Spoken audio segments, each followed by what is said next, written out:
Every season, we always have a player that is the most criticized and often hated throughout the NBA community. Of course, you got the LeBrons of the world, the Draymond Greens of the world, but no one thought that Jayson Tatum, a mellow superstar player, was going to be the NBA's most hated player of this season. Many people hated him to the point that he's not even in the race for the MVP, not a leader, and hell, some will go as far as to say that Jayson Tatum is not a superstar nor a top 10 player in this league, in which I find it obviously crazy. With all that said, I finna break down why Jayson Tatum is receiving all the hate and how come a guy like Jayson Tatum, who doesn't do certain antics like a Draymond Green do, is somehow, some way, the NBA's hated player. Amen, say man. This is the A-Man Show, back at it again for more content. Make sure y'all subscribe. I post NBA and NFL content. Turn on post notifications so that way you don't miss anything new from me. Anyways, stay tuned and let's get it started. Jayson Tatum is among one of the more polarizing players in this league, not just his play alone, but given the situation that he's in, along with the certain moments of his career, it makes him that much more polarizing. Generally speaking, Tatum is with a team that is currently the best team in the league and is on pace to win 60 plus wins, and given that Tatum is the best player on the team, it should put him in a conversation for the MVP, right? Wrong.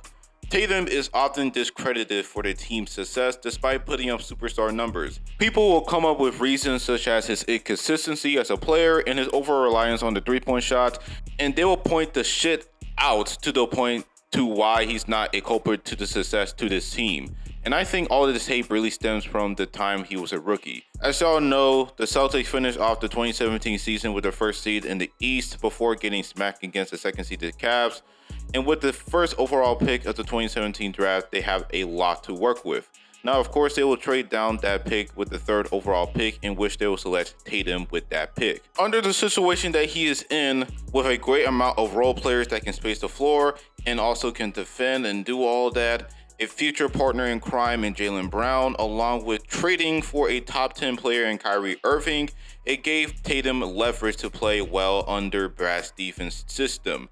Now, due to Gordon Hayward injuring his foot during the first game of the 2018 season, it allowed Tatum to thrive and develop into a star player. With his development along with the pieces around him, it allowed Tatum to achieve early success. In his rookie year, made it to the Eastern Conference Finals, and then made it again in 2020, and then 2 years later, made it to the finals in 22, and making another conference finals appearance last year. With all that success, all the hate will build up later on, especially during the 22 season. Tatum in the first half of that year was very disappointing, and as a team, they were constantly blowing leads. In fact, they had the most blowing leads in the league at a certain point. And because of that, Tatum was actually almost traded going into the trade deadline that year. Of course, the Celtics will turn that around after the All-Star break later in the year and became a legit finals contender. Tatum will have a great postseason, especially outplaying KD in the first round.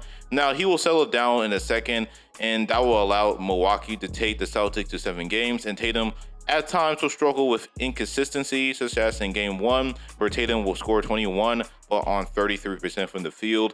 He will bounce back in game 2 with 29 points on above shooting splits, but the next will have 10 points on 21% shooting. He will play it better throughout that series, and that will put him back to the conference finals where he was fairly consistent, and that will put him and the Celtics to the NBA Finals, where they will lose in 6 against the Warriors. Tatum will infamously have his worst performance in the finals, and because of his performance, the Celtics will come up short. After that, Tatum pretty much became public enemy number 1. People will have claims of how he's not a superstar despite having a great postseason run, along with a great regular season, and that's the first of many of the Tatum hate. The following year, the Celtics will have a more talented team and won 58 games. But despite that, the Celtics were underperforming to expectations, especially Tatum. The Hawks took them to 6 games, the Sixers will take them to 7 games, and the Heat will take them down, especially them going down 3-0 going into the series. Although Tatum's numbers look good on paper, it didn't tell the full story. Tatum, along with Jaylen Brown, was giving up possessions on defense. There were certain games where Tatum was shooting his team out of games and just have flat-out heinous performances, such as in Game 5, where Tatum shot 8 from 21 from the field and 1 of 9 from 3. And then against the Sixers, especially in Game 4 and overtime, where Tatum shot 1 of 6 from 3 in the next 2 games, where he was just flat out anus. And then against the Heat, same inconsistency besides that injury in Game 7. During the offseason, the Celtics acquired Kristaps Porzingis and Jrue Holiday via trade, and since then, more and more people were undermining Jayson Tatum's talent. Certain narratives such as how the Celtics are still contenders with or without Tatum, and how every loss is Tatum's fault, and the most heard narrative around Tatum is because of how inconsistent Tatum is as a player, especially how it contributed to embarrassing losses. He's not that great of a scorer, let alone claim that there's nothing elite in his game. Therefore, he's not anywhere close to being an MVP candidate, let alone a superstar even. While those narratives are partially true, such as him being inconsistent, and also him shouldn't be the front runner for the MVP, but to sit there and claim that there's nothing elite in his game and how in a certain way carried by a great roster around him, and even go as far to say that he's not a superstar, is fucking mind-boggling.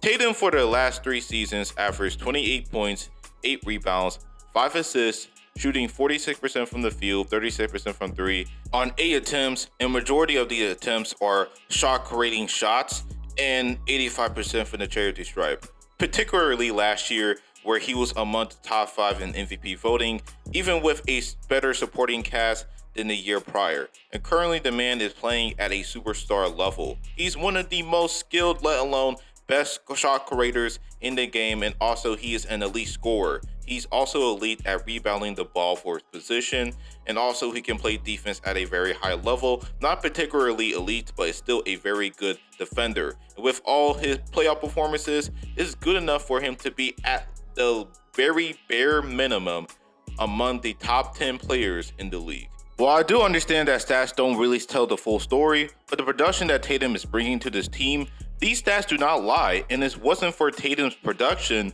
the Celtics would not be in the position to be viewed as the team to beat in the Eastern Conference.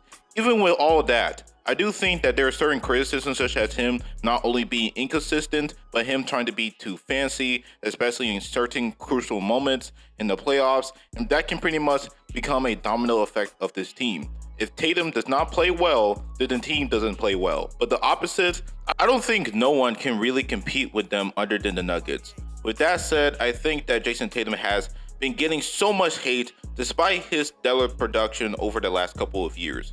You may say that he's not the most impactful player in the league, hell, may not be among the top 3 in MVP voting, but to sit there and say that he shouldn't be in some consideration for the MVP and that he's getting slightly carried by this team, therefore he's not really a superstar, he's not elite in anything particular. I mean, all these dumbass narratives that everyone on social media be making on Jayson Tatum is fucking ridiculous. Clearly, this guy is a top 5 MVP candidate, but I will say this, I do think that Tatum has the most pressure to prove this playoffs. Tatum has the best team he had in his career so far, and if the Celtics do not win because of him, then there will be more questions whether this guy can be the first option on a championship team. But if he does win, especially having a great postseason run, then not only all the hate will dissipate, but he will be among the consideration for the best player in the league. But despite all of that, guys, for all y'all to question if Jayson Tatum is a bona fide superstar, especially having certain embarrassing games in the regular season, and all these narratives are just dumb. If you guys actually look at these certain games and use them to prove why he's not a superstar, then you're a fucking idiot. As simple as that. The Jayson Tatum hate is fucking ridiculous, and I really need to get this shit off my chest. Thank y'all for watching this vid. Let me know your thoughts on this video. Do y'all think that this Tatum hate is getting out of hand? Like I said, let me know and make sure y'all subscribe for more NBA and NFL content in the future. Road to 1K subs, turn on post notifications, and that is all. Stay litty. This is the A-Man Show. Signing out.